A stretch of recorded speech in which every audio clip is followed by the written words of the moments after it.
Historia de la Ciencia, que como ya he anunciado, es un ciclo que va a llegar hasta las 25 jornadas y luego se cierra, de modo que estamos en la antepenúltima jornada. Yo voy a invitar a las y los miembros de la comisión académica presente a que nos den un saludo de apertura de esta reunión.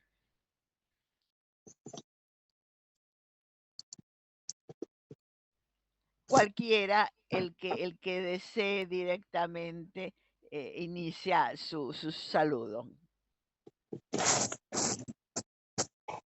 Sí, colegas, considero que estamos frente a una inminente revolución tecnológica asociada a la inteligencia artificial que está instalando nuevos paradigmas en la generación de conocimientos. Esto nos obliga a poner en la mesa el sentido ético axiológico de este conocimiento que se instala, además de que es un clima enrarecido por los cambios políticos, económicos y sociales. Entonces, estamos frente a una posible pérdida de la diversidad y de los saberes culturales como resultado de las fuertes migraciones debido a los problemas políticos y a las guerras, cambio climático, a la gentrificación por el trabajo remoto y la corrupción asociada a los cárteles de drogas y otros grupos delictivos que negocian con diversos productos, incluso con seres humanos. También asistimos a una pérdida de los recursos de la tierra y su contaminación. En suma, estamos frente a la sexta extinción masiva de especies.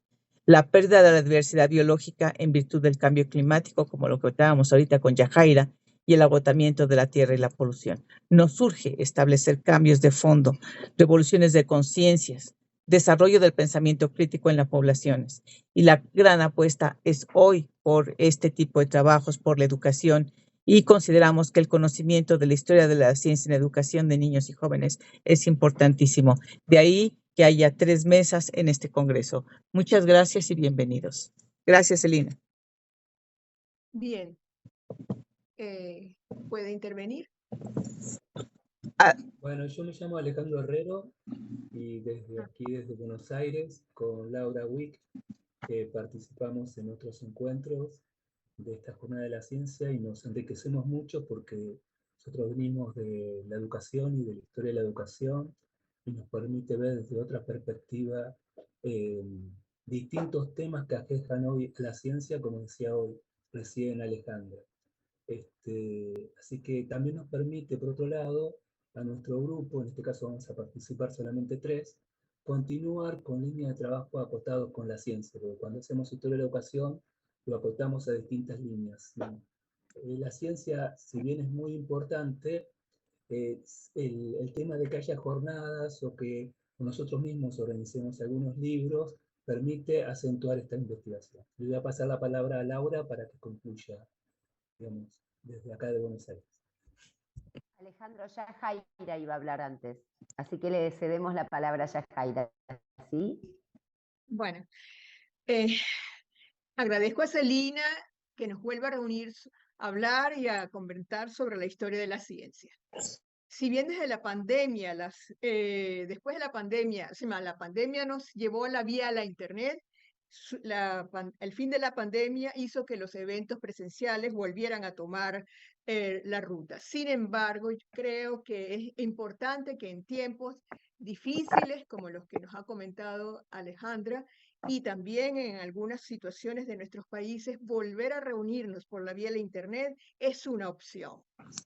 Sobre todo porque nos permite mantener los contactos académicos. Puede ser que la reunión sea reducida, pero eso no quita lo importante que es en la vida académica la posibilidad de discutir e intercambiar información. Y además, tengo en comparación a otros eventos que se vienen realizando en la región, que son masivos, uno a veces en medio de esas, es como ir a un supermercado y estar ante montones de productos y no saber qué escoger o qué ver, todo esto. Sin embargo, estas reuniones pequeñas nos permiten concentrarnos en problemas y en temáticas. Por ejemplo, el hecho de que los historiadores del Paraguay pudieran venir a exponer sus trabajos. Para mí, que estoy en un país que está al norte del sur, mirando hacia el Caribe, es grato poder conocer y poder encontrarme con los colegas del Paraguay y conocer un aspecto de nuestra América hispana. Celina, muchas gracias por volvernos a reunir.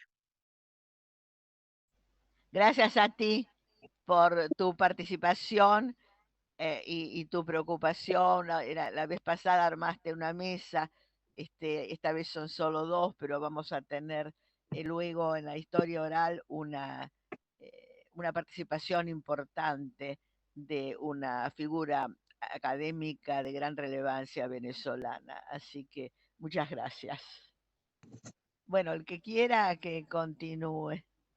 Bueno, Celina, entonces aprovecho para agradecer este espacio que el FEPAI propone año tras año para que podamos poner en condición de discusión, de debate y de problematización a la ciencia. En nuestro caso, con Alejandro, como bien decía, nos ocupamos de aquella ciencia originaria, primaria desde los estados-nación, cuando cada uno de esos estados y su dirigencia se encarga y ocupa de producir ciencia. De hecho, nuestra mesa tramita los ámbitos temáticos que procuran las políticas que devienen de los espacios de científicos y de la formación de los políticos, vale decir. Así que volver a esos orígenes, y en interpelación con lo que Yajaira y Alejandra nos traía del presente, nos parece oportuno, sobre todo para recuperar algunas cuestiones que ya en otros momentos también se discutieron, ¿verdad? Ya cuando el positivismo ingresa al Estado, ya cuando otros modos de cambios tecnológicos impactan, sacuden a la sociedad, la transforman, nunca tan vertiginoso como bien señalaban como en este momento. Así que agradezco la oportunidad de compartir y celebrar el conocimiento con cada uno de ustedes y los saludo desde el corazón. Un beso a todos.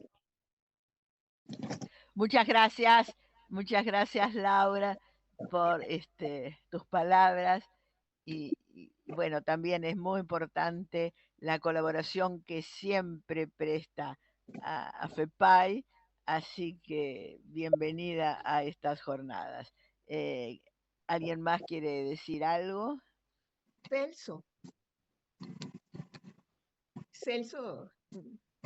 Bueno. Acá estoy, Entonces, soy Celso Mora, presente desde a ver, Paraguay. Celso, te escuchamos. ¿Me escuchan bien? Sí, te escuchamos Sí. bien. Sí, soy de Paraguay y formo parte del grupo de Paraguay que siempre o casi siempre está participando de los eventos organizados por FEPAI a través de la amiga, la doctora Celina Lertora. Y bueno, ahora con todas las pilas para participar en distintos momentos de esta historia de la ciencia. Así que espero contribuir y espero aprender mucho de este encuentro con el grupo de Paraguay que me acompaña. Gracias Celso por tus palabras y bueno, damos así por terminado esta breve presentación de nuestras jornadas y vamos a pasar a la parte programática. Esta mañana tenemos una mesa. Las mesas están un poco pensadas en orden cronológico. Por eso comenzamos con nuestra mesa que corresponde a la ciencia en el periodo colonial de América. Y luego continuaremos en estas jornadas. En realidad, la mayor parte de las presentaciones son en mesas, lo cual es una buena señal porque quiere decir que son grupos consolidados que tienen una tarea en común y producen cada uno su trabajo en función del proyecto y de los demás. De modo que esto parece auspiciante. Además tenemos 4 ponencias individuales y también tenemos la presentación de libros. Hay una mesa de historia oral que, como hacemos siempre, tenemos a personalidades de diferentes países y de diferentes temáticas, y este año incorporamos a un venezolano que está también, Benjamín, muchas gracias, está presente, lo he visto, eh, que está junto con otros, Benjamín Schreiber. Em, y también vamos a tener a una argentina que es jurista y a un mexicano matemático. De modo que esta mesa pienso que va a ser interesante. Y por otra parte, también tenemos al final una mesa de discusión libre para plantear algunas inquietudes con respecto a la enseñanza, la investigación y la difusión de la historia de la ciencia. Lamento tener que decir que realmente es un área que no solo no ha crecido, sino que más bien ha disminuido desde que comenzamos hace 40 años estas jornadas. En 23, esta 23, ¿no? O sea que son 46 años porque se hacían cada 2 años. Cuando hicimos las primeras, había un interés académico mayor, casi todas las facultades tenían en sus programas de las diferentes disciplinas alguna, algún programa, algún proyecto, alguna actividad relativa a la historia de la ciencia, y eso se ha ido cayendo, cada vez hay menos. No hay casi recambio de investigadores jóvenes y muchos de los que estamos somos los que estábamos hace años. Sin embargo, consideramos que es importante la historia de la ciencia, porque la historia de la ciencia tiene que funcionar como una conciencia crítica de la ciencia, que cada uno sepa dónde está parado en el transcurso histórico cuando inicia una investigación en su disciplina, que puede ser matemática, física, química, antropología, biología, es muy importante. De modo que vamos a continuar y cuando ya se terminen estas jornadas habrá alguna otra actividad que también promocione la historia de la ciencia. Vamos a comenzar entonces con nuestra primera mesa, que se refiere a la ciencia en la época colonial. La idea de esta mesa fue, bueno, Benjamín Scharger nos escribe: encantado de estar con ustedes y muy agradecido, gracias a ti por acompañarnos. Bien, estaba diciendo entonces que esta mesa Celina, tiene por objeto mostrar Celina, que hubo ciencia en la época colonial querida, americana, Celina, porque hay creo una... que tiene Nicolás su propio link para esa mesa. Nos vamos ¿Cómo? ahí. Nicolás Ernesto Moreira hizo un link para esa mesa. ¿Nos vamos a ir todos a ese link? Ah, bueno. ¿Verdad, Nicolás? No sé cómo. Sí, era complementario si este link no funcionaba. Ah, entonces seguimos Pero si aquí. quiere moverse, no. No, Yo, no seguimos yo aquí. diría que Sí. siguiéramos, ya que estamos, Sí, seguimos ya, aquí, ya Claro. estamos aquí. porque Sí, esto sí, está cualquier cosa. funcionando. Si se corta, porque como expliqué, en el edificio hay un problema de Wi-Fi, entonces nos comunicamos con el alternativo. Ah, bueno, Pero mientras este funcione, bueno, perfecto. seguimos aquí. Gracias. Muy bien. Entonces, estaba diciendo que la idea de esta mesa es mostrar que hubo ciencia en la época colonial, porque hay una larga tradición de negarlo, que son posturas historiográficas actuales equivocadas porque toman sin crítica y sin el debido distanciamiento las expresiones que tuvieron los criollos contra los españoles cuando se independizaron, y entre ellos nosotros tenemos varios casos claros, como Moreno, por ejemplo, que hablaba que era todo, todo lo que se enseñaba era malísimo, y no es tan así. En realidad, nuestros estudios están demostrando que el nivel que tenían las universidades en América era igual o muy parecido al que tenían en España, y el que tenían en España, ahora también los españoles lo están estudiando bien, no iba a la saga de otros países famosos en ese sentido como Francia.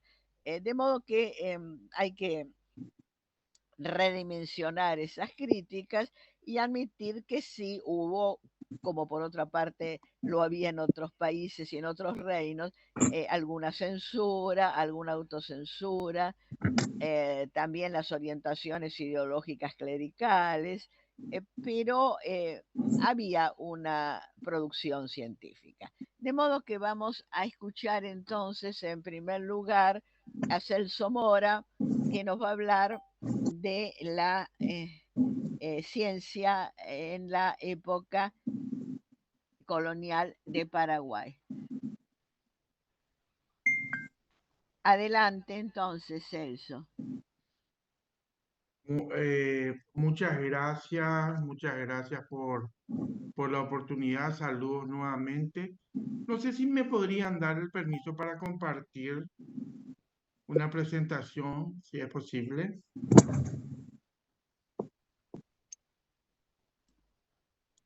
Eh, Mientras tanto voy a Bueno, ir. yo te he puesto compartir, pero no sé si va a funcionar y tengo miedo que si insisto mucho, Ya, no ok. funcione, así que diría que mejor, a ver, No, no hay problema. bueno, No hay problema.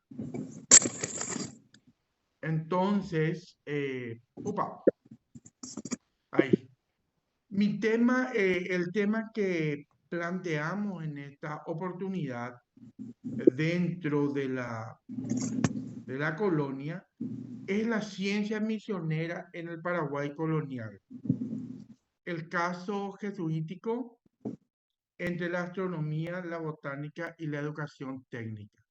Realmente este trabajo realizamos con el doctor Lucas Chalup y el ingeniero Lucas López. Me toca a mí exponer, presentar, pero el trabajo es del equipo, parte del equipo paraguayo, digamos. Sabemos que durante los siglos XVII y XVIII, el Paraguay, en plena colonia, fue escenario de una experiencia singular en la historia de la ciencia americana, que no siempre sale a la luz o se analiza. En este contexto de la historia de la ciencia americana, no podemos dejar de considerar como actores clave a las misiones jesuíticas guaraníes. Más allá de su función evangelizadora, ¿verdad? De civilizar, entre comillas, a los indígenas, en la función evangelizadora, las reducciones se constituyeron en centros de producción y transmisión de saberes científicos, de conocimientos científicos, evidentemente en su gran mayoría europeos. Astronomía, botánica, cartografía, medicina, artes técnicas, y realmente hubo una convergencia entre la tradición intelectual europea y los conocimientos empíricos indígenas. Lo que se habla lo que en historia del Paraguay estudiamos como la amalgama. Y a eso es lo que en esta ponencia le llamamos ciencia misionera, el caso jesuítico entre la astronomía, la botánica y la educación técnica. Esta ciencia misionera entendemos como un modelo híbrido, práctico y espiritual, característico de la compañía de Jesús, de los jesuitas. Tenemos casos paradigmáticos como el del padre Buenaventura Suárez, astrónomo y constructor de instrumentos científicos en la reducción de San Cosme y Damián. San Cosme y Damián es un lugar turístico actualmente que está en Itapúa, al sur de Paraguay, hacia, digamos, yéndonos hacia el límite sur con la Argentina, hacia Posadas, más o menos. No tan cerca, pero es hacia ese sector, en el sur de Paraguay, en el departamento de Itapúa. En San Cosme y Damián se examinan los mecanismos de apropiación y adaptación del conocimiento astronómico europeo a las condiciones locales. Filosofando un poquito, es como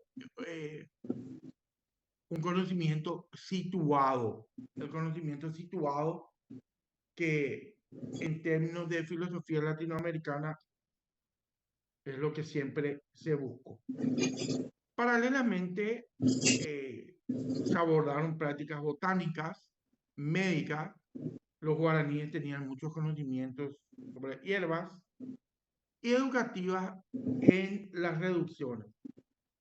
¿Qué se observó o qué se observaba en estas reducciones? El empirismo y la organización comunitaria. Se pusieron al servicio del bienestar colectivo. No, realmente no estoy proyectando porque no tengo la autorización y la doctora Celina aclaró muy bien. Por eso no estoy proyectando, pero les voy a compartir el material, sí, sin problema. En este contexto, la ciencia, que podemos decir ciencia jesuítica del Paraguay, se revela como una forma temprana de institucionalización del saber científico en la periferia colonial. Institucionalización. ¿Por qué? Porque la compañía de Jesús es la que estaba liderando.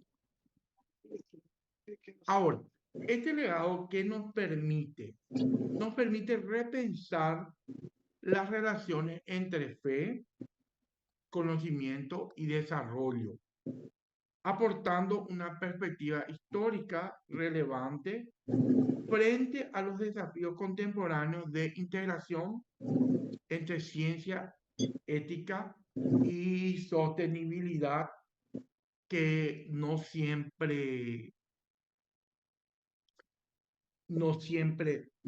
están realmente integrados.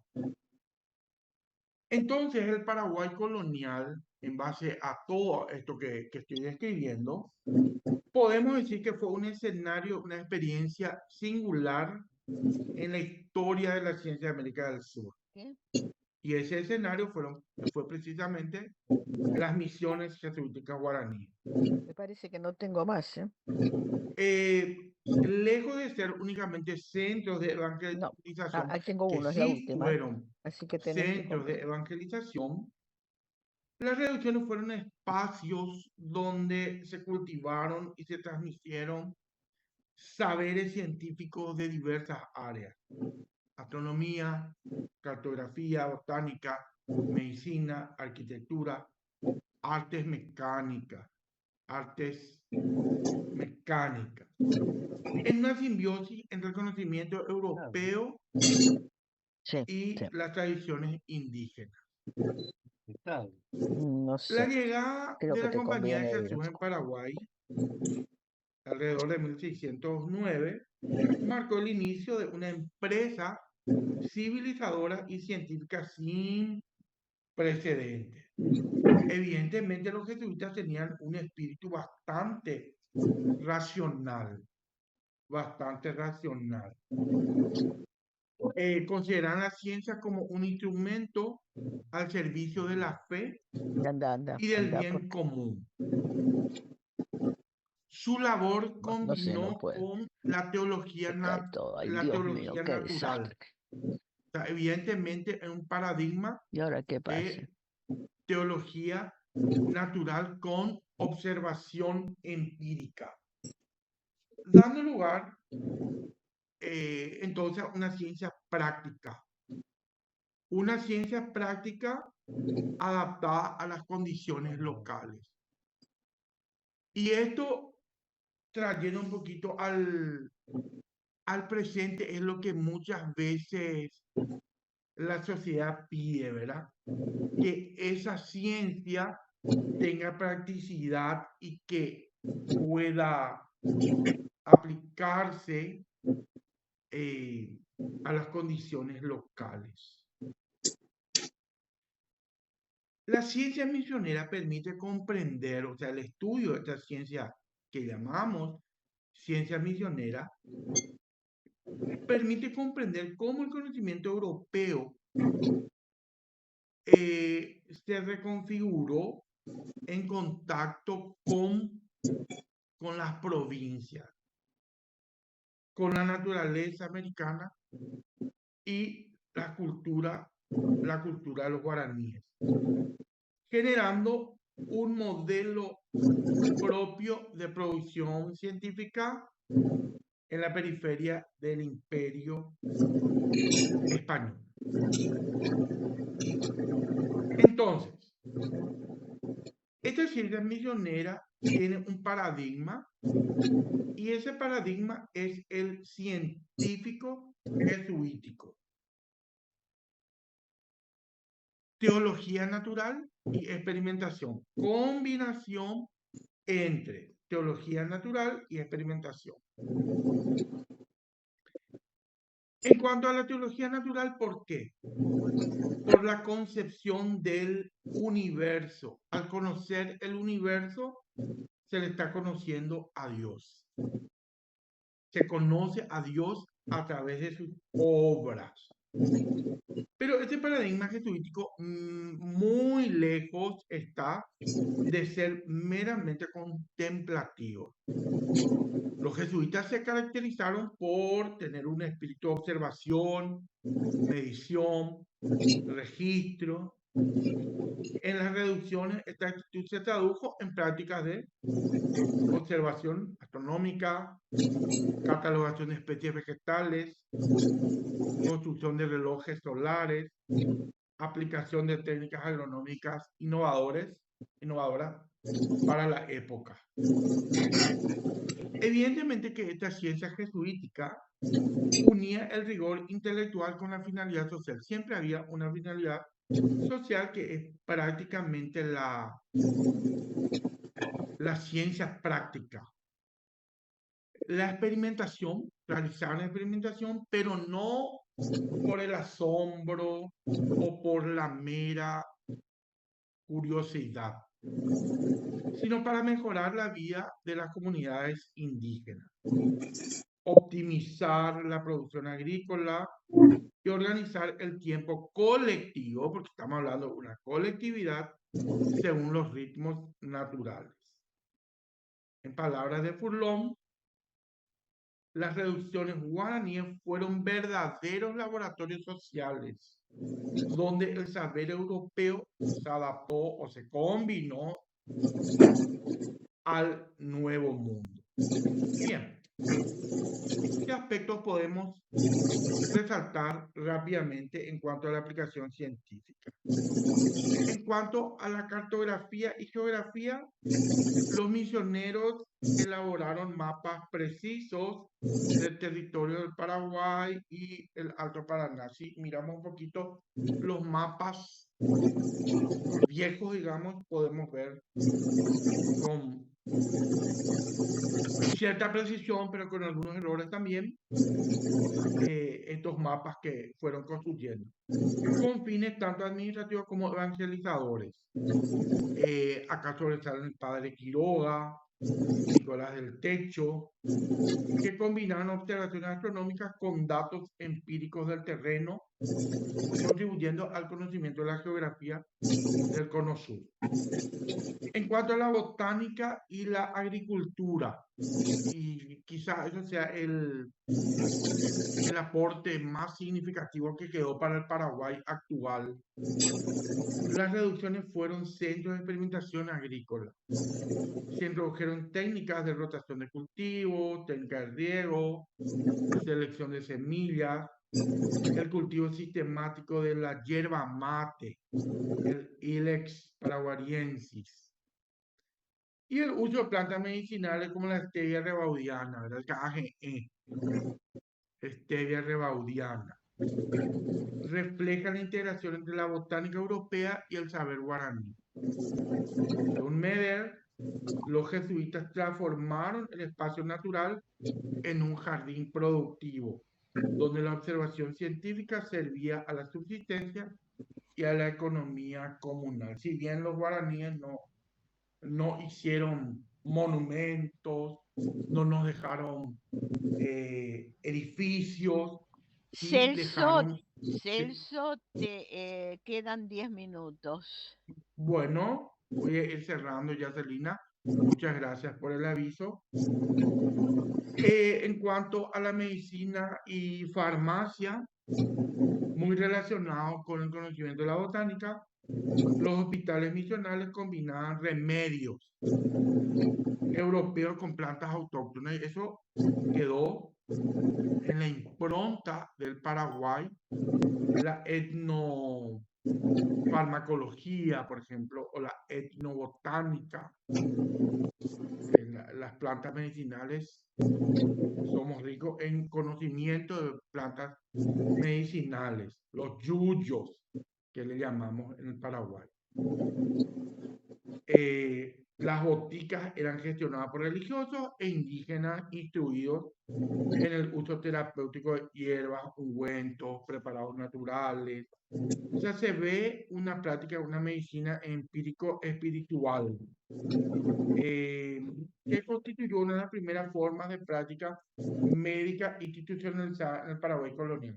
¿Por qué institucionalizada? Porque estamos enmarcados dentro de las reducciones jesuíticas. Astronomía, ya les comenté, desarrollado en San Cosme y Damián por Buenaventura Suárez. Sobre todo, él elaboró un lunario de un siglo, y con eso predijo con cierta precisión fenómenos celestes entre el periodo 1740-1841. ¿Qué significó hito para la época? Entonces, la obra principal de Buenaventura Suárez fue su lunario de un siglo, que fue publicado en 1740. Vemos entonces que hay una interacción entre el saber europeo e indígena. De esta interacción, de la interacción entre ambos saberes, dio lugar a una ciencia híbrida, práctica, contextual, que combinaba la observación empírica, la teología natural y técnicas de organización social. Finalmente, y con esto concluyo, entonces, la ciencia misionera jesuítica en el Paraguay colonial fue mucho más que una curiosidad histórica.